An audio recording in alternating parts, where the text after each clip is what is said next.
좋은 엄마 교실. 안녕하세요. 좋은 엄마 교실입니다. 안녕하세요. 드니 엄마입니다. 안녕하세요. 성대 엄마입니다. 안녕하세요. 나나 엄마입니다. 네, 안녕하세요. 오늘 새로운 어머님들이 등장하셨습니다. 멀리에서 오늘 송도에서 오신 분도 계십니다. 네, 이 좋은 엄마 교실 녹음을 위해서 정말 멀리서 와주셨어요. 선생님들께서. 감사합니다. 오늘은 보혜네 가족치료 이론 중에서 삼각관계에 대한 이야기를 나누려고 해요. 삼각관계.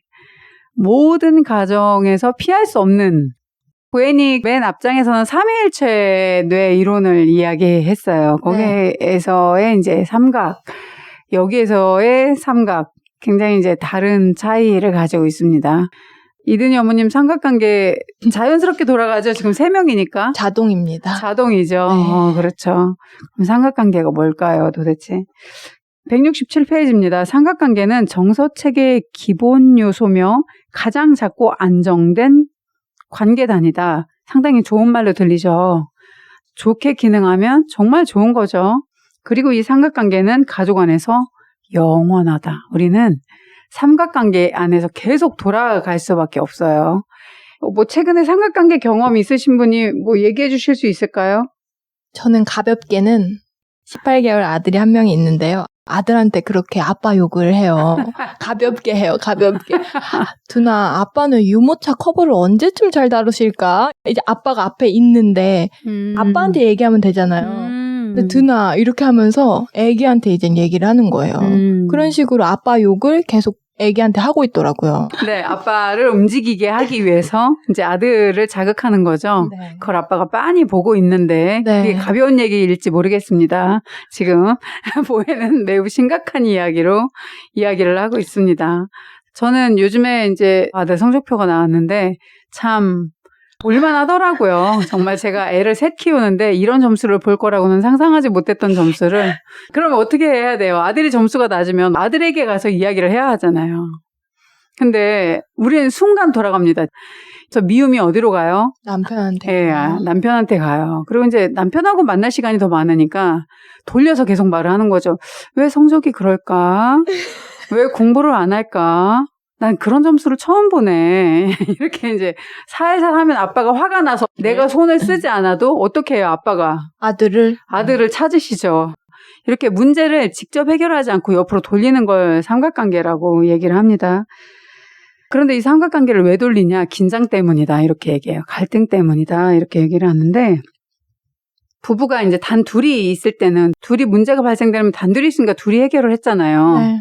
그런데 딱 이제 아이가 태어나면 둘 사이의 긴장이 해결되지 않을 때 그 불안의 초점이 부부에게서 자녀로 옮긴다라고 이 책 172페이지에서 말합니다. 불안해서 긴장 상태를 해결하지 못해서. 근데 여러분들 이 삼각관계에 내가 돌리기 전에 내가 돌림을 당했던 경험이 있지 않으세요? 딱 결혼하면 누가 삼각관계를 잘 돌리시죠? 시어머니. 네네, 그죠. 시어머니. 네. 이미 노련하신 분이 계셔가지고 네. 그런 이야기도 나눠보면 좋을 것 같은데요. 제가 결혼하고 네. 초반 신혼 1년을 가장 많이 싸웠던 것 같아요.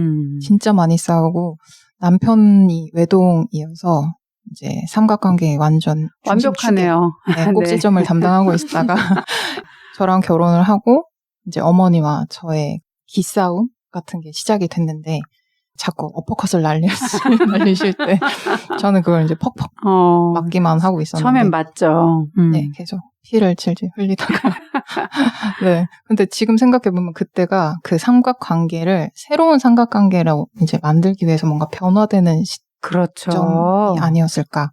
그래서 남편도 저도 서로 본인의 원 가족에 대해서 얘기하는 걸 극도로 꺼렸던 것 같아요. 서로 불편해하기도 하고. 그러니까 저도 시어머님에 대해서 편하게 남편이랑 뭐 상의를 하거나 이야기한 적이 요 근래에 됐던 것 같아요. 10년이 훨씬 지나고 이제는 뭐 농담도 서로 할 수 있을 정도로 했는데 그때 당시는 저도 남편도 결혼을 하고 새로운 환경에 적응을 해야 되니까 굉장히 예민한 그렇죠. 네, 그런 시기여서 많이 싸웠던 것 같아요. 새로운 삼각관계라는 말씀하셨어요. 새로운 삼각관계. 그 시어머님, 시아버님, 아들 이렇게 할 때 엄마들이 대부분 아들하고 편을 먹고 네. 남편분이 대부분 정서적인 감정을 처리하는 구조에 있어요. 그런데 며느리가 돌아오면 시어머님이 그 자리를 며느리로 옮기고 싶어 하거든요. 네. 하지만 전 하지 않았습니다. 네. 하지 않고, 그러니까 저희 남편이 저한테 그런 얘기를 하더라고요. 아, 엄마가 이제 너 포기했대. 장렬히 싸워서 승리하신 거죠, 지금? 전 싸운 전사하신 적이 게 아니라. 없는데. 우와, 싸운 적이 고수시네요. 그냥 애교가 없고, 저는 이제 외동아들이니까 자연히 저희가 외며느리가 되는데, 어머님, 아버님께 약간 죄송한 부분도 있긴 한데, 며느리가 처음 와서 이렇게 기대하는 부분이 분명히 있으셨을 건데, 막, 하기 애교도 부리고, 약간 그런 게 있으셨을 건데, 막, 제가 그런 게 전혀 없으니까, 처음에 기대하셨다가, 고깃집에서 쌈 써주지 않는 모습을 보고 포기하셨다. 고깃집에서 쌈 싸주기를 기대하셨어요? 네. 더 아들 같은 며느리가 들어온 거죠, 지금. 네. 그럼 질문은 있어요. 시어머님이 뭘로 돌리셨나요? 뭐 있거든요.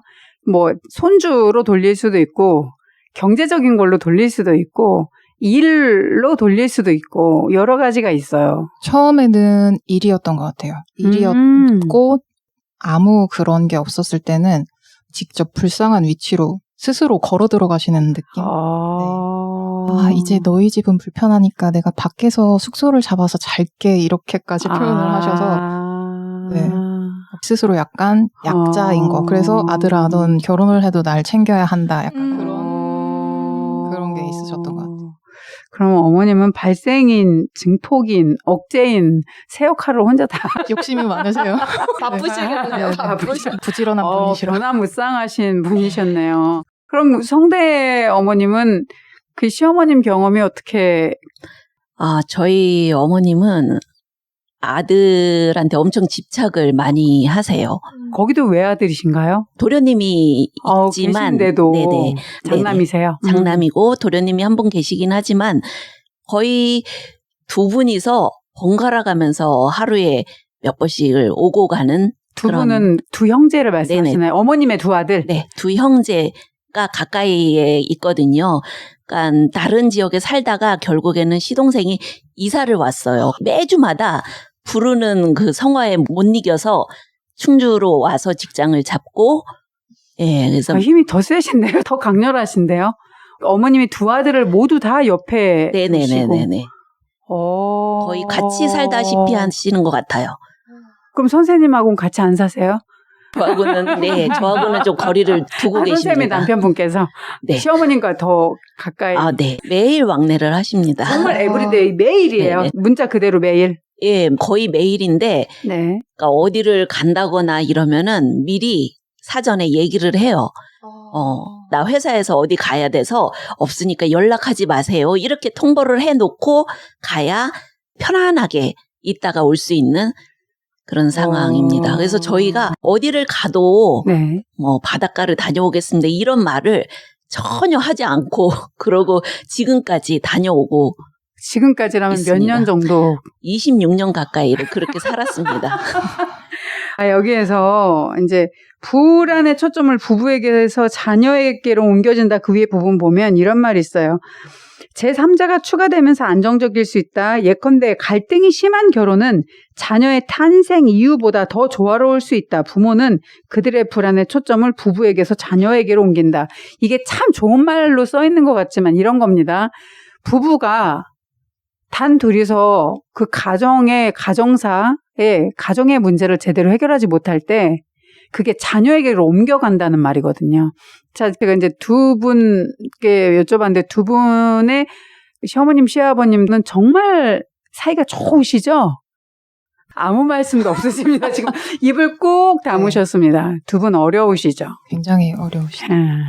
약간 남편이 네. 중간다리 역할을 항상 이 아버지한테 매번. 전화해서 뭘 해라. 어떤 갈등 문제가 생기면 아버님은 남편한테 네 엄마한테 이렇게 해라. 중간에 경유 역할인가요? 교환원 같이. 교환원 같이. 와, 완벽한 삼각관계를.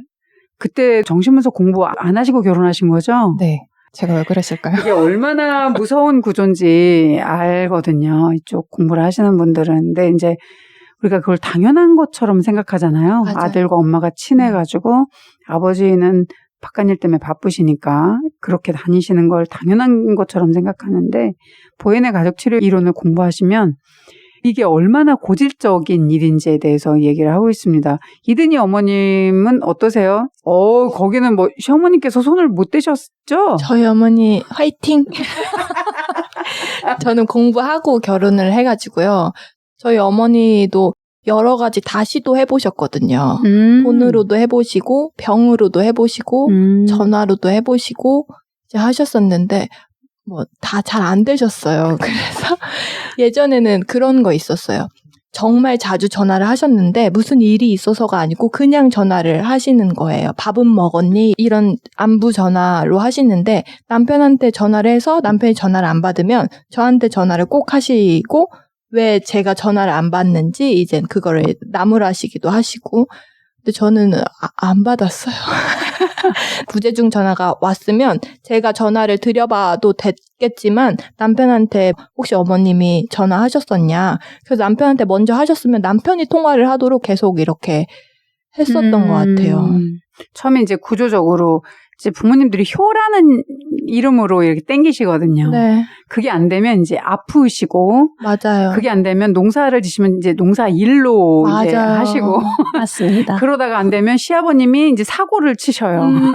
그럼 이제 시아버님 사고 수습하러 이제 자녀들이 달려가야 하고, 이렇게 해서 어떻게든지 자녀와의 그 삼각구조 안에서 자녀가 들어와야 안정적인 거예요, 엄마들은. 왜냐면 남편은 말을 안 듣지만 자녀는 어렸을 때부터 내가 길들였기 때문에 말을 듣거든요. 그리고 시어머님들은 뭘 갖고 계세요, 대부분? 돈이요. 나보다는 돈이 많아요. 재력이 있으세요. 그리고 경험도 많으세요. 그래서 노련하세요.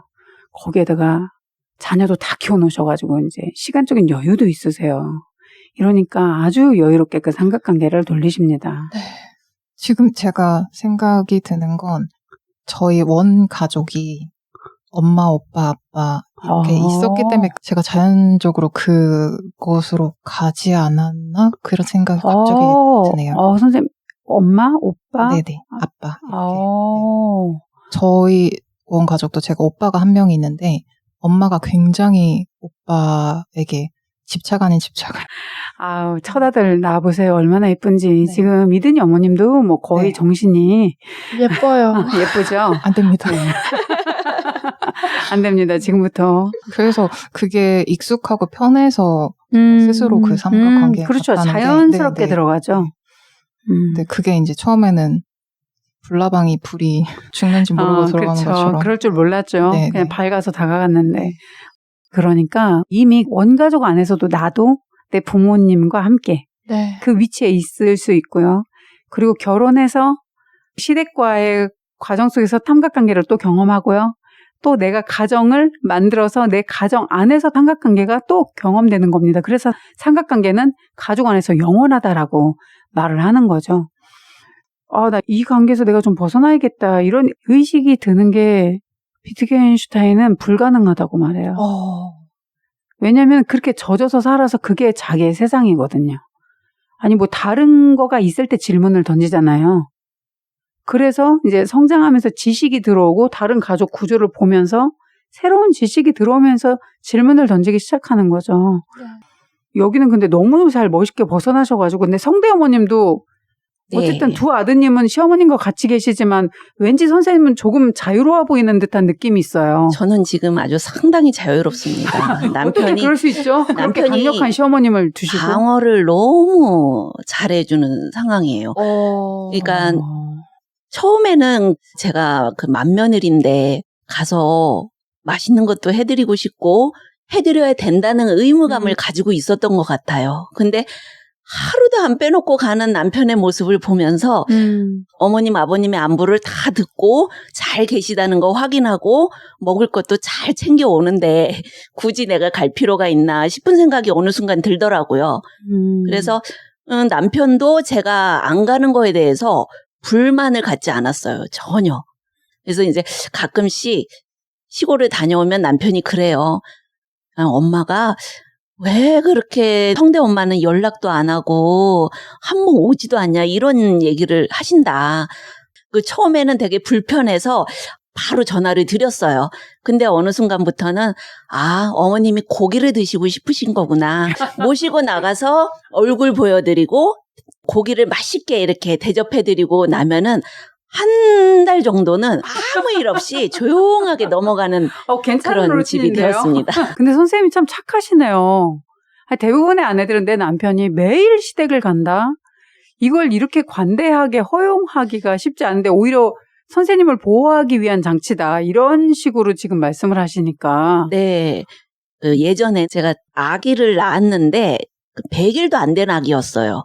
근데 밤 11시에 아기가 보고 싶다고 데리고 오라는 말씀을 하셨거든요. 처음에는 어머님 너무 늦었습니다. 이렇게 말씀을 드렸는데도 무조건 오라고 하세요. 제가 분노가 일어났던 것 같아요. 그래서 남편한테 가자고. 그래서 어머니한테 다녀온 적이 있었어요. 그때 11시에 가셨을 때 기뻐하시던가요? 아니요. 그냥 시큰둥 하셨어요.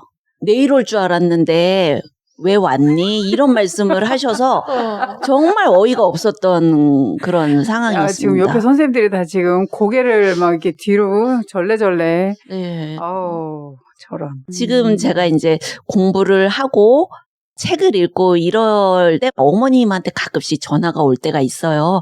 그러면 그 핸드폰을 조용히 이렇게 엎어놓습니다. 네, 그래서 이제 남편한테 가죠. 어머님이 전화하셨어. 얼른 다녀와. 이렇게 보내주곤 합니다. 우리가 70, 80 넘으신 시어머님을 결코 바꿀 수가 없거든요.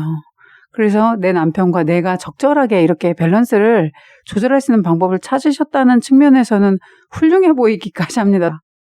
엄마가 행복할 때 아이도 행복한 세상을 만듭니다. 이번에 조금 다른 이야기를 해볼까요? 이 책 182페이지에서 이런 이야기가 있습니다.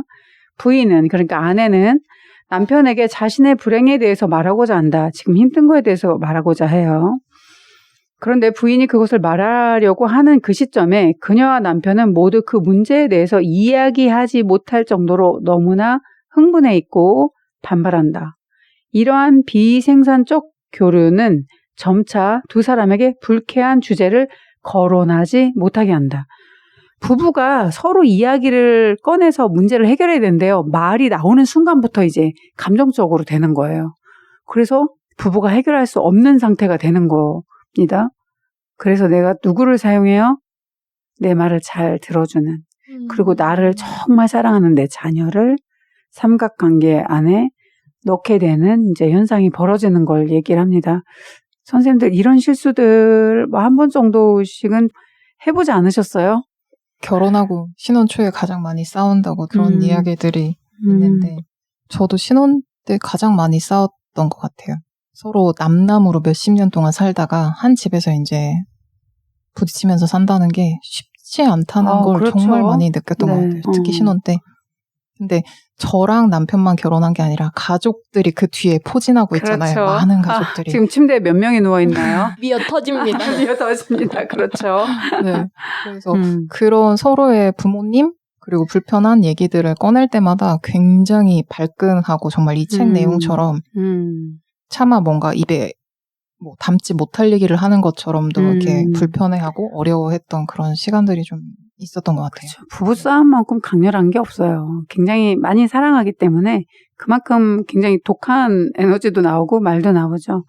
보혜는 계속해서 말해요. 여기서 여러 가지 동물들의 형태도 말해주거든요. 개미는 이렇다, 개코 원숭이는 이렇다, 이렇게 얘기하지만 그런데 그 동물들의 패턴, 루틴, 걔네들의 생리와 우리 인간의 생리는 너무 다를 수밖에 없다. 왜냐하면 우리 인간은 역사를 가지고 있기 때문에 대대로 우리 안에 들어오는 체계 사고라는 걸 가지고 있기 때문에 이미 문화에서 들어온 게 있어요.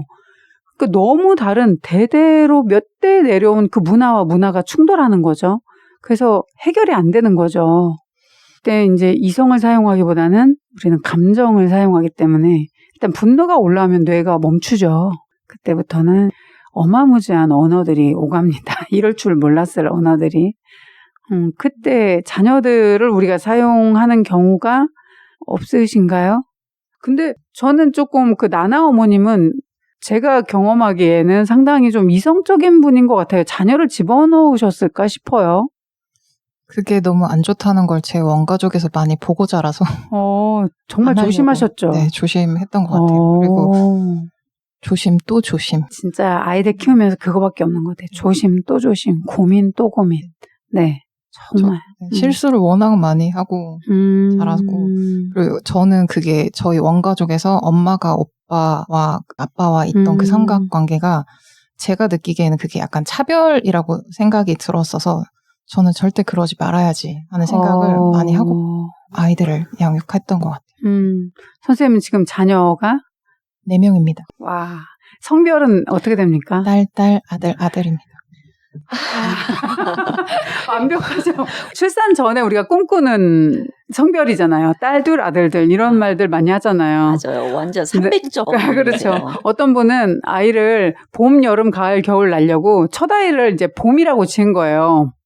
근데 봄을 키우면서 끝났나요? 네, 큰일 났습니다. 여름, 가을, 겨울이 없어요. 봄만 있는 나라도 그것도 나쁘지 않죠.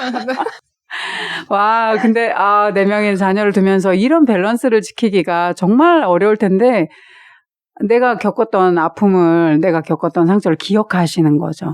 다시 그걸 반복하지 않는 거죠. 그래서 역사를 기억하는 건 참 중요한 일입니다. 우리 성대 어머님은 자녀 이렇게 넣어봤던 적 없으세요? 삼각관계 싹 넣어서 이렇게 돌려보셨던 적 없으세요? 저는 지금 성인이 된 2 아들이 있는데요.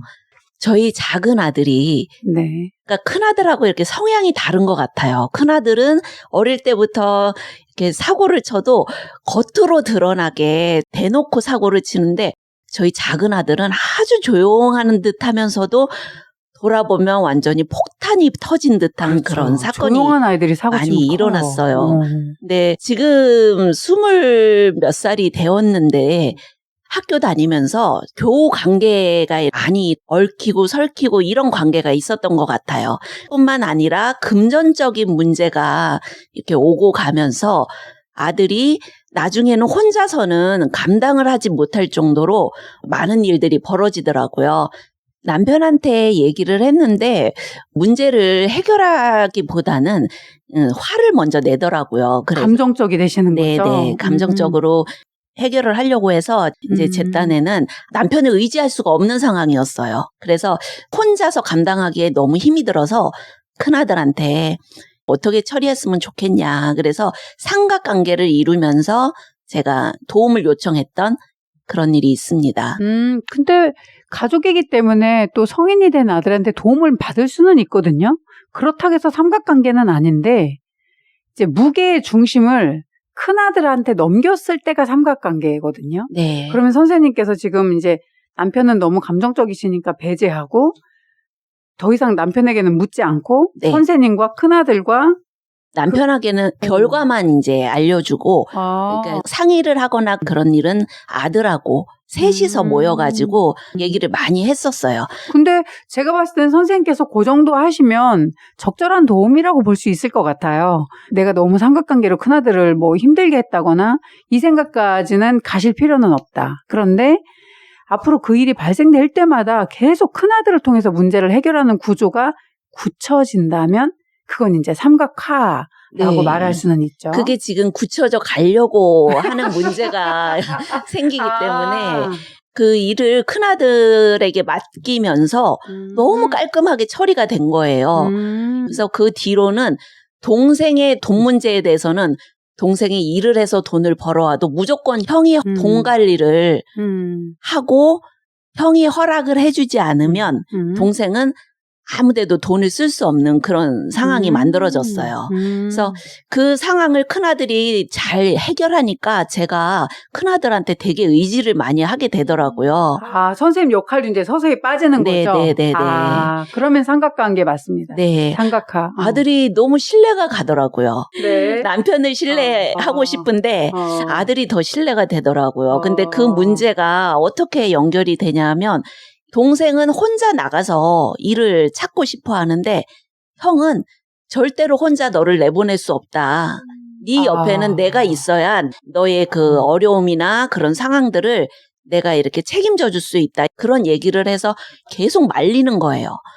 그렇게 돼버리면 완전히 이제 큰 형과 그 아래 동생이 위자관계로 융합되어 버리게끔 어머님이 네. 그렇게 하신 부분에 대해서 네, 참 우리가 이게 잘하는 줄 알고 그리고 네네. 너무 위급하니까 문제를 잘 해결하기 위해서 했는데 그것이 이제 너무 쏠려버림으로 인해서 네네. 장남이 오히려 이제 동생을 독립적인 개체로 보기보다는 완전 내 아이로 관리하는 그 상태까지 간 거네요. 좋습니다. 우리 성대 어머님 좋은 예 말씀해 주셨는데요.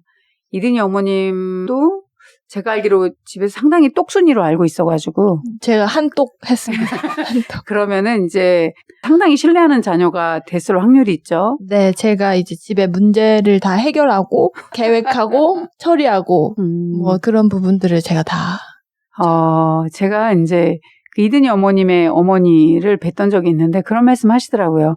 우리 딸은 사막에는 나도 살 수 있어요. 상당히 신뢰하고 계시더라고요. 네, 네. 어렸을 때부터 그래서 제가 그 삼각관계의 축이었었던 것 같아요. 두 분이서 대화를 하시는 것도 제가 있어야만 대화를 하셨어요. 그러니까 서로에 대해서 다투거나 비난하거나 하는 것은 부모님 두 분이서만 하시면 좋잖아요. 자녀들 모르게. 근데 자녀들 꼭 알게. 여기 나나 어머님 아버님의 그 가교 역할을 여기서도 네. 하시고 근데 두 분 다 혹시 남편분들이 외동이잖아요. 네. 와 완벽하네요. 공교롭게도. 완벽합니다. 네. 공교롭지 않을 수 있었는데 말리셨는데 제가 그래서 그 구렁텅이로 나나 어머님이 말리셨던 걸로 제가 기억이 그 몇 년 전 정말 고민을 하시더라고요. 네. 이렇게 막 이마에 막 수심이 가득하셔서 자신의 문제도 산더미인데 동생이 힘든 길로 갈까봐. 네, 그래서 두 분이서 제가 등장하면 이제 그때부터 싸우기 시작하셨고. 아니, 대부분은 자녀가 등장하면 부부가 싸움을 중단하잖아요. 네. 조용하시다가 이제 제가 등장하면 그때부터 이제 대화가 시작되셔서 그럼 저는 가운데서 그건 아빠가 잘못했네. 그거 엄마가 너무했네. 이렇게 하면서 링 위에 그 심판자. 네. 이렇게 한 소리 하면 옆에서 북쳐주면서 이제 흥 돋궈주는 제가 와우. 그런 역할을 오랫동안 했었는데요. 그러다가 이 정신분석 공부하고 나서 이제 점점 그 역할을 내려놓기 시작했죠. 그래서 지금 두 분이 대화가 많지 않으신가. 그럼 삼각관계가 지금 안 되는 거예요? 가정 안에서? 있습니다. 있어요? 네, 저희 집에 이제 멍멍이가 강아지가 한 마리 있는데요. 저희 강아지가 그 역할을 강아지가 일을 많이 저지르죠. 많이 저질러요. 이 책에서 나와요. 부부 사이가 단둘이 어떻게든 싸우든 뭐 대화를 하든 풀어야 되는데 그게 단절될 때 자녀들이 문제를 일으키기 시작한다 이렇게 말을 하거든요. 네네. 근데 자녀가 없으면 애완동물이 문제를 일으키기 시작해서 그 문제를 해결하기 위해서 두 부부가 만나게 돼요. 이야기를 할 수밖에 없는 구조로 만들어지죠. 네, 삼각관계는 영원하다. 재밌네요. 저희도 결혼하고 나서 저희 어머님께서 아버님이 말씀이 없으시니까 무슨 일이 일어나면 전화를 하셔서 말씀을 하셨었어요. 그런데 제 남편도 공부를 하고 저도 공부를 하면서 이게 부모님 두 분의 사이에도 좋지 않고 우리 가정에도 좋지 않다 해가지고 저희 남편 같은 경우는 아주 이렇게 철저하게 딱 이렇게 말씀을 드립니다. 어머니, 아버지 말씀을 저에게 하시면 저는 아들인데 제가 어떤 말을 해야 할까요? 저희 어머님 권사님이세요. 그래서 가까이 교회가 있으셔가지고 가서 교회에 가서 기도하시라고. 그리고 너무 답답하시면 찬송가를 부르시라고 그런 이야기를 해서 이렇게 거리를 두기 시작하면서 오히려 저희 어머니께서 처음엔 좀 서운해 하셨는데 지금은 이제 아들들이 담합을 했어요. 부부 사이에 일을 우리가 이렇게 관여하는 건 이론적으로 맞지 않다. 그래서 이렇게 딱 선을 치니까 어머님과 아버님께서 상당히 잘 지내시는 듯한 그리고 지난번에 한번 뵀는데 저보다 더 건강해 보이시더라고요. 저희 어머님이. 진짜 깜짝깜짝 놀랍니다. 저보다 더 건강해지셨더라고요. 저희 남편도 공교롭게도 외동이라 저희는 또 늦둥이거든요. 귀하네요. 진짜 귀한 아들이었는데 그래서 저랑 연애할 때부터 탐탁지 않아 하셨어요, 어머니께서. 저런. 결혼하고 나서도 시아버님과 다투시면 남편에게 전화하셨거든요. 근데 남편도 저랑 같이 공부를 하고 분석도 받고 하니까 아들한테 그 말씀하지 마셔라. 두 분이서 해결하셔라. 이젠 이렇게 말씀드렸는데 어머님이 너무 서운해하시면서 내가 이 얘기를 너한테 안 하면 누구한테 하냐. 아들이 이 정도는 들어줄 수 있는 거 아니냐. 이러면서 엄청 이제 서운해하시고 그 배은망덕한 진리는 차갑고 날카로워요. 네. 그렇게 취급을 하셨었어요. 지식이 그래서 무서운 겁니다. 이게 탈삼각화 할 때 그런 어려움을 꼭 겪게 되는 것 같아요. 아름답게 펴지기는. 어렵죠. 어렵죠. 우리는 살아왔던 대로 살고 싶거든요. 편하고 거기에 길들여져 있기 때문에. 이 책에서 198페이지에 그런 말을 해요. 자기들의 문제 때문에 당신을 삼각관계에 끌어들이려는 사람들에게 당신이 솔직하게 말할 수 있다면 그것이 훨씬 더 쉬울 것이다. 솔직하게 말하는 게 모두에게 좋은 일이거든요. 그때 당신 서운할 수 있어요. 근데 여기는 남편분들께서 나나 어머님은 좀 저를 이렇게 바라보고 계시지만 나나 어머님은 나나 어머님이 직접 처리하신 케이스고 제가 뭘 처리했을까요? 어머니께서 가진 그 모든 노련함을 아무리 휘둘러도 선생님은 비사이로 막가처럼 어머님은 저랑 싸우고 싶어 하시는 것 같은데 저는 평화주의자여서 어떻게 해야 되죠?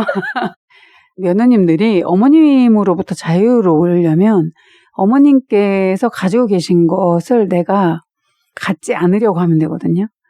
그러니까 대부분 이렇게 가정들에서 많이 묶이는 경우들이 경제적인 도움을 많이 받으셨을 때 묶이시는 경우가 있더라고요. 그런데 뭐 어머니께서 뭐 얼마를 주셔도 뭐 이렇게 택배로 돈을 붙이셔도 발로 그냥 우리 현관에 택배 툭 차놓잖아요. 그 정도 여유를 우리가 가지고 있다면 묶이지 않을 수 있어요. 우리가 그 정도 힘이 세면 참 좋겠다라는 생각이 듭니다. 이 삼각관계라는 것은 정서적 논리라고 말을 해요. 그러니까 정서에 의해 지시되고 그것에 의한 말과 행동에 대한 반응이 자동적으로 나가는 걸 말하거든요. 그런데 내 남편들은 내 어머님과 자동돼요. 그렇다면 나는 어떨까요? 나도 자녀들과 자동한다고 보시면 돼요. 그래서 정신을 바짝 차리지 않으면 나도 언제든지 그런 위치에 갈 수 있다. 이 삼각관계는 그렇습니다. 다른 사람들의 문제에 누군가를 끌어들이고자 하는 모든 것에 발생하는 게 삼각관계입니다. 그러니까 쉽게 말하면 스스로 문제를 해결하지 않고 자연스러운 거예요. 대상을 사용하는 게. 이때 삼각관계가 발생된다. 그래서 내 셀프가 건강하고 내 공간, 내 시간이 건강하게 확보된 분들은 누군가를 이렇게 삼각관계로 돌리지 않습니다. 이 책에서 탈삼각관계를 상당히 중요하게 생각하거든요. 탈삼각관계. 근데 여기 계신 선생님들은 다들 계속 공부하시는 분들이시라서 그래도 조금 자기 반성이나 자기 자신에 대해서 돌아볼 수 있는 기회가 많기 때문에 이 과정이 자연스럽게 이루어지실 것 같아요. 네, 저는 제가 남편과 문제가 있을 때마다 참 뭔가 해결을 해야 되긴 하는데 해결할 수 없는 그런 막막함이 이렇게 되게 많았었거든요. 근데 제가 5년 전부터 책을 읽고 공부를 하기 시작하면서 처음에는 온전히 남편이 잘못했고 남편이 나를 힘들게 하고 그런 생각만 자동으로 들어왔어요. 제가 하려고 했던 것도 아니고. 그런데 어느 순간부터는 이런 제 모습이 관찰이 되기 시작하더라고요. 내가 남편한테 이렇게 행동을 했고 아이들한테는 또 이렇게 행동을 했고 이런 순간이 조금씩 느껴지더라고요. 예전에 저는 밖에서 무슨 일이 일어나고 그래도 되게 무디게 이렇게 행동을 했던 엄마였는데 지금은 그런 감각이 깨어졌다고 해야 할까요? 감각이 깨어져서 무슨 일이 벌어진다 그러면은 바로 행동으로 실천이 되는 그런 저의 모습을 매번 관찰을 하게 돼요. 멋있네요, 선생님. 지식이 우리 눈을 밝게 만들어요. 예, 많이 밝아진 것 같습니다. 해결할 수 있는 문제가 주변에 있거든요. 근데 못 봐요. 발견할 수 있는 눈을 갖게 되는 건 지식이에요. 새로운 지식이 들어와야 우리가 볼 수 있게 되는 거죠. 상당히 중요한 말씀 하셨는데 여기에서 탈삼각관계, 삼각관계로 누군가를 계속 끌어들여서 문제를 해결하는 걸 그만두려면 이렇게 해야 된다고 말을 해요. 197페이지입니다. 공정하고 정확하게 인식해야 돼요. 문제에 대해서. 공정하고 정확하게. 그러니까 객관성이 생긴 거예요. 내가 보던 대로 보는 게 아니죠. 그리고 두 번째는 편향되게 했던 태도에서 벗어나야 돼요. 항상 내가 기울어졌었거든요. 왜? 감정적이니까. 네. 그리고 세 번째 상당히 중요한 게 있어요. 세 번째는 한 개인의 행동에 대한 감정과 주관적인 영향을 인식하고 그러한 감정과 주관성에 기초한 자동적인 반응을 통제할 수 있는 능력이 생기는 겁니다. 옛날엔 자동 그렇게 잘못했어요. 네. 그러니까 결과가 나쁘죠. 항상 나빴습니다. 항상 나빠서 거기서 헤어나올 수가 없었어요. 정말 그 우물 속에 갇혀서 아무리 혼자의 힘으로 발버둥을 쳐도 올라올 수 없고 그 안에서만 맴맴 도는 그런 삶을 살았던 것 같아요. 근데 5년 동안 계속 꾸준히 공부하신 거죠? 책 그냥 한두 권 있다 말고 이게 아니. 네. 매일 같이 실천을 했습니다. 매일요? 예, 저는 저의 유일한 장점 하나가 하나에 꽂히면 계속하는 그거를 저의 유일한 장점으로 선택을 했어요. 참 재밌어요. 거기 시어머님도 매일 하시는데 네. 선생님도 매일 하시네요. 그런데 좋은 걸 매일 하는 것과 나쁜 걸 매일 하는 건 결과가 다르죠. 네. 선생님 박수를 보내드리고 싶습니다. 또 다른 선생님 말씀해 주실 수 있나요? 저는 그 삼각관계를 얘기할 때 비난, 편들기 얘기하잖아요. 공부하고 부모님의 그 삼각관계로부터 많이 벗어났다고 생각을 했거든요. 예전에는 저는 아빠 편이었었던 것 같아요. 아빠랑 많이 친했었어서 이제 아빠 편에서 아빠가 얘기하는 엄마에 대한 그런 이야기들을 듣고 엄마를 많이 미워했었던. 선생님 어머님께 빚 많이 지셨네요. 네. 열심히 갚으면 됩니다. 지금 열심히 갚고 있는데요.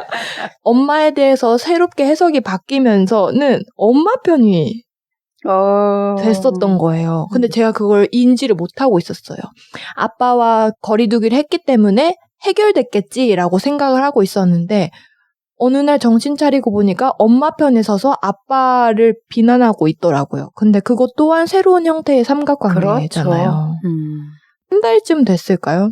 저희 엄마는 아빠에 대해서 서운한 말씀을 저한테 자주 하시는 편은 아니에요. 근데 이제 하나 콕 바뀌신 게 있으셔서 이제 그것을 종종 말씀하시면 항상 아빠를 같이 욕했었거든요. 아빠 너무했다. 그런 아빠 때문에 힘들었다. 이렇게 했었었는데 너무했다 정도까지는 조금 괜찮았는데. 그래, 아빠는 진짜 우리 가족한테 막 이렇게까지 가는 거예요. 크게. 네. 근데 이게 내가 또 다른 삼각관계구나를 깨닫고 나서 엄마 편 드는 걸 그만두고 엄마 근데 내가 생각을 해봤는데 우리 가족 중에 아빠가 제일 외로웠었을지도 몰라. 이렇게 그냥 그 한마디를 말씀을 드렸더니 엄마가 조금 생각이 많아지시더니 그 생각은 못 해봤다면서 이렇게 환기가 되셔가지고 그 생각하시면서 집에 돌아가셨거든요. 멋있는 대화네요. 좋습니다. 저는 그 나나 어머님께 좀 궁금한 게 있어요. 아이가 넷이시고 이제 남편분이 계신데 누구 편을 이렇게 가르는 자녀가 있지 않나요? 자녀 중에 자기 짝꿍 만들려고 하는. 어렸을 때는 그런 게 있었던 것 같은데 제가 그런 꼴을 못 봐서 능히 시어머님을 이기실 만한 편가르게 하지 말라고 단호하게 끊습니다. 멋지십니다. 그러면은 나나원님은 항상 남편과 함께 옆에 딱 서 계신 거죠? 저는 아들이 둘인데도 아직도 네. 남편이 가장 좋아서. 네. 아이 넷을 이렇게 양육하실 만한 자격이 충분하신 네. 어머님을 우리가 앞에 두고 있습니다. 괜히 아기가 넷이 아닌. 네, 존경스럽습니다. 199페이지에 이런 말이 있어요. 개인의 분할을 유지하고 탈삼각관계 하는 것은 다른 사람들을 조작하거나 통제하려는 시도가 아니라 한 사람을 조작하고 통제하는 다른 사람들의 시도를 다루는 방식이다. 이렇게 얘기를 합니다. 그러면서 삼각관계의 한 구성원이 자신의 기능에 대해 더 많은 책임을 가진다면 다른 사람들은 그가 하는 대로 할 것이다. 이자 관계에 있는 각 성원들은 이자 관계에 있는 어떤 사람들보다 이탈된 제3자의 더 높은 분화 수준에 자신의 기능 분화 수준을 높일 것이다. 이렇게 얘기를 합니다. 이게 무슨 얘기냐면 나와 남편이 협력해서 해결해야 될 문제는 둘이 해결을 해야 되거든요. 남편과 둘이서. 그런데 남편이 항상 내 마음에 들죠, 이든이 어머님? 진짜 우리의 바람이죠. 항상 정말 내 마음에 쏙 들면 참 좋겠지만 남편분들한테 한번 물어보세요. 똑같이 웃어주실 겁니다. 하하하 이렇게. 네. 그럼에도 불구하고 네. 내가 할 일, 부부가 할 일이 부모님이 할 일이 따로 있고 자녀가 할 일이 따로 있거든요. 이걸 누구에게도 맡기지 말고 내가 책임감을 가지라고 이 책은 이야기하고 있습니다. 저는 선생님들이 너의 문제라고 하는 게 아니라 내 문제로 가져올 때 나의 문제, 내가 어떻게 해야 할까.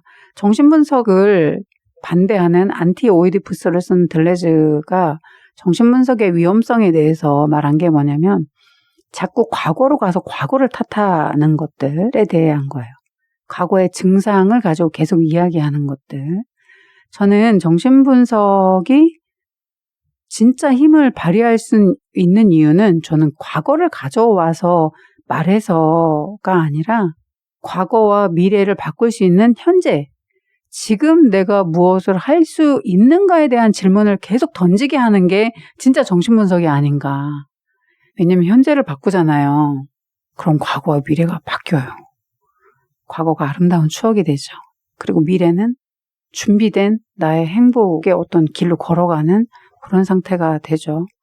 전 여기 계신 엄마 세 분이 왠지 다 그런 분들 같아가지고 부탁을 안 해도 될 것 같아요.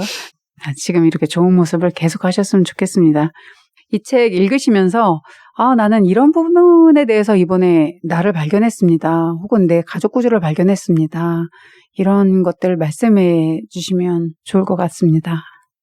네. 저는 처음에 첫째 아들을 낳았을 때 굉장히 무서웠어요. 딸 둘을 낳고 아들을 처음 낳았을 때 익히 들어서 봐서 알고 있는 그런 삼각관계 혹은 뭐 아들로 인해서 뭔가 남편과 소홀해지는 그걸 굉장히 조심하자라고 의식적으로 굉장히 많이 떠올렸던 것 같아요. 그리고 조심하려고 하고 네, 아들이 정말 예쁘긴 하지만 저도 모르게 이렇게 가긴 하지만 우리 노력하는 네, 거죠. 홀리듯이 가긴 하지만 그렇죠. 남편한테 홀려야 되고 남편이랑 조금 더 건강한 관계를 튼튼하게 더 만들어서 아이들에게 기둥처럼 잘 튼튼히 서 있어야 되겠다는 생각을 조금 더 이 책을 보면서 했던 것 같습니다. 좋습니다. 참 부모님들이 분화됐을 때 자녀들도 각자 분화된 삶을 살거든요. 저는 매번 일이 생길 때마다 벗어날 엄두도 못 냈고 벗어나고 싶지도 않았던 것 같아요. 그 힘들고 어려운 상황에서. 그런데 보엔 책을 읽으면서 제가 이런 상황이 되었구나, 이런 게 의식이 되면서 저희가 가족회의라는 거를 정말 못했었는데 이번 일을 통해서 우리 아들이 어떻게 이 상황을 잘 극복해 나갈 수 있는지를 다시 한번 모여서 단합하는 그런 기회를 만들 수 있는 계기가 되었던 것 같아요. 그래서 정말 이 책은 저를 깨어나게 해주고 저의 가족의 문제를 바라봐주게 해주고 저한테 묶여있는 것이 아니라 그렇게 바라봐주게 해줘서 참 너무 고마운 그런 책입니다. 문제만 생기면 그냥 이게 내가 온통 짊어져야 될 것 같은, 그런데 해결을 할 수 없는. 이제는 엄두가 날 것 같아요. 예전엔 묶이기만 했는데 네네네네. 이제는 방법을 찾아보자. 좋습니다. 네. 이렇게 뭐가 열리는 느낌이죠. 네. 참 좋습니다. 저는 이 가족 치료 이론 읽다 보면 그 세대를 거듭하는 저주의 고리처럼 전달되는 것들을 이야기를 하잖아요. 공부를 하면 할수록 내가 겪은 걸 어떻게 하면 내 다음 세대에는 전달하지 않을 수 있을까에 대한 고민을 계속하게 되는 것 같은데 저는 가장 저한테 필요하다고 생각하는 게 인내심이거든요. 남편이랑 아이가 있는 데에서 감정이 올라올 때가 있잖아요. 근데 그 감정을 참기가 힘들 때가 많아요. 그럼 이제 아이 앞에서 터뜨리죠. 그럼 남편은 아이 앞에서 다투는 모습을 보여주지 않으려고 하는데 아이 앞에서 다투는 것조차 아이를 삼각관계로 끌어들이는 일이겠구나라는 생각이 들었었던 것 같아요. 그래서 제가 겪었었던 걸 어쩌면 제가 아이한테 그대로 반복하고 있는 건 아닐지라는 생각을 하게 되면서 좀 아이를 위해서 다음 세대를 위해서 조금씩 나아지기 위해서 인내하는 그런 노력이 필요하지 않을까라는 생각을 해보게 됐습니다. 아, 네, 참 좋습니다. 책 190페이지에서 그런 말을 해요. 사람은 목소리 톤과 얼굴 표정으로 그 심각성을 얘기할 수 있다. 몇 분이 지나서 엄마가 아내와 엄마의 적절한 역할 사이에서 갈등할 때 딸은 엷은 미소를 짓는다. 이게 뭐예요? 알아차린다는 거예요. 엄마들이 엷은 미소만 지어도. 알아차리면 아이들은 그 다음에 자기가 할 일을 또 찾아요. 네. 우리가 말하고 행동하는 것뿐만이 아니라 우리 얼굴을 통해서 온전히 다 드러나서 얼굴로 눈빛 하나로 돌릴 수 있죠. 굉장히 강력한 겁니다. 아, 엄마들은 아주 강력합니다. 체면 거는 솜씨가. 그런데 이 책에서 계속 말해요. 주관적인 정서적인 감정. 거기에 묶이지 말아라. 너가 객관적으로 보고 있는지 확인해라. 분화해라. 그리고 너의 짐은 너가 짊어져라. 네, 누구에게도 넘기지 말아라. 멋있지 않아요? 할 수 있으면 더 많이 짊어지면 좋잖아요. 저는 가끔 그런 얘기해요. 착한 일은 양보하지 말아라. 저희 아이들한테. 저는 세상을 살면서 복받는 정말 큰 비결이라고 생각합니다. 여러분들이 각자의 짐을 짊어지시고 그렇게 해서 넉넉히 이기셔서 아이들에게 정말 좋은 엄마로 기억될 수 있는 그 귀한 엄마들의 본이 되시기를 바랍니다. 오늘 모두 너무너무 좋은 내용들 감사합니다. 감사합니다.